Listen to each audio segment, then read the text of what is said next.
Come on. Just spit it out. I can tell you're itching to say something.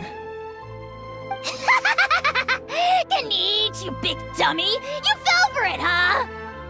No, what's wrong? Feeling lonely without the almighty Dragon Lord to talk to? If a bedtime story's what you're after, just say so!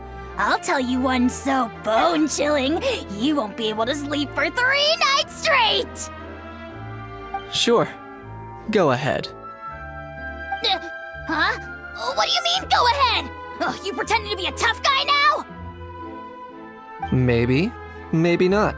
But one thing's for sure. If I don't sleep, neither do you.